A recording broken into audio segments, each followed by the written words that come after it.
So what does every electronics hobbyist need? A lab bench power supply. My big DIY one was left behind at home.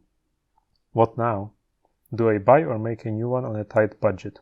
Spoiler alert, you get what you pay for. Long story short, I remembered that the ubiquitous USB power delivery supplies that everyone owns can actually output a variable voltage if you ask it nicely. I found a really cool project online called the PD Micro, an open source USB PD trigger with an Atmega 32U4 to control it. Since I was ordering PCBs for the next revision of the Pi UPS, I decided to get the PCBs and parts for the PD Micro as well. Only after the parts started arriving did I realize that you can buy the PD Micro from Crowd Supply. So if you want one, go there and buy one, support the designer. So how does this PD Micro thing even work? Why does a humble USB-C port even have the ability to be a programmable power supply?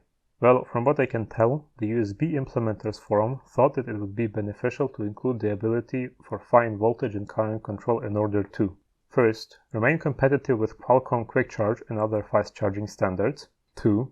Increase charging efficiency and speed without increasing device side complexity; 3.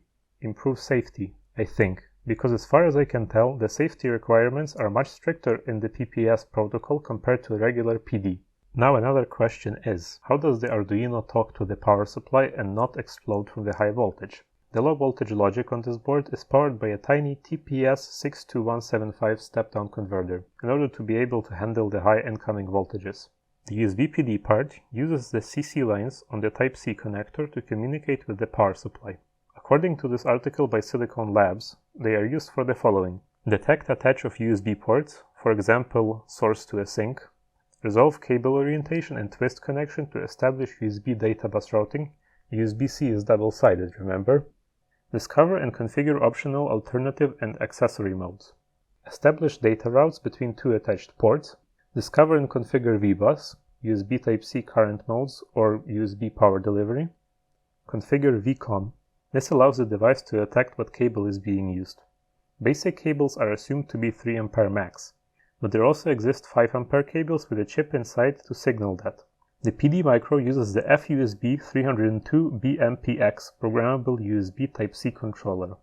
This chip exposes the PD interface through I2C to the Atmega, so that one can easily use most of the USB PD features with the Arduino library written for this chip.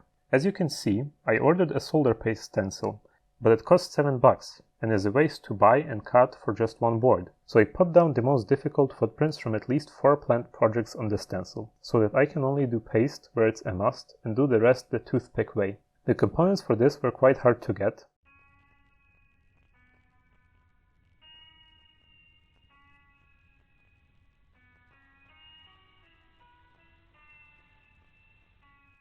But thankfully I managed. The microcontroller needed to be salvaged from a broken Arduino, but hey, at least I don't need to program the Arduino bootloader. Another thing that I found out recently is that JLC 4-layer PCBs also cost $2 if you are below 50 by 50 mm. The PD Micro is also 4 layers and quite small, so it was only $2.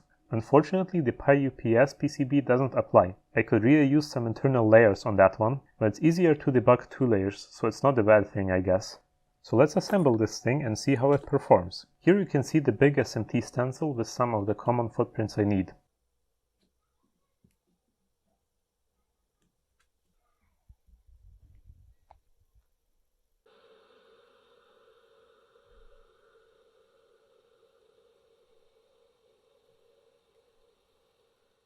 Look at how perfect that is. Now using it on the second IC was a bit more difficult since I couldn't align it, so I decided to cut up the stencil into pieces, and that worked much better. I kept assembling it this way, and it turns out I got the wrong MOSFET package. I think I can fit it with the gate and source connected, except one of the source pins will be hanging.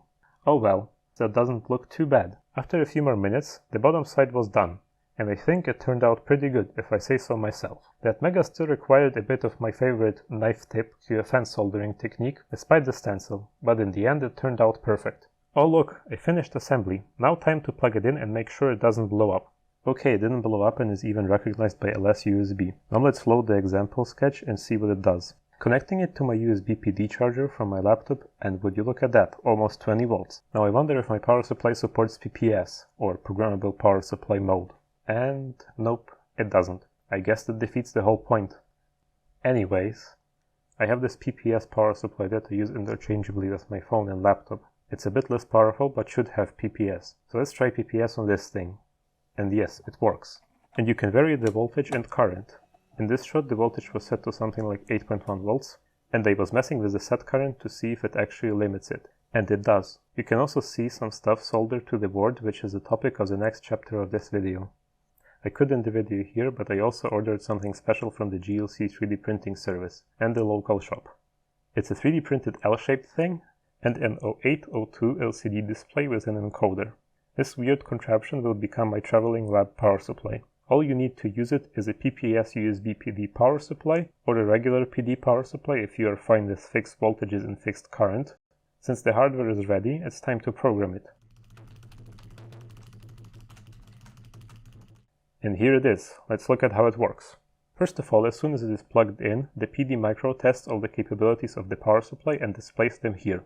And this one can do static voltages up until 20 volts, 3.25 ampere, aka no PPS. And finally, the Anchor Power Port 3 pod supports everything.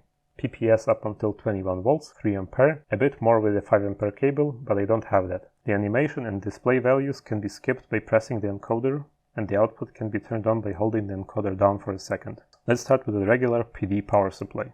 Here it selects the closest PD value of the voltage supply to the one you have selected, and displays the current that the PSU can supply at that voltage. After connecting the PPS PSU, however, now you can actually set whichever voltage you want in 20 mV steps as per spec. When I turn on the output, that is. Now let's try loading it a bit. I don't have an electronic load, so this USB load will have to do. And yep, the current limit works. When I set the load to 2 ampere, the PSU keeps the voltage so low that the display and the USB meter shut down. But if I increase it a bit, you can clearly see that the limit works, since it lowers the voltage to meet the current limit. The USB tester is a bit imprecise, which is why it has about a 100 mA error, but nonetheless it works.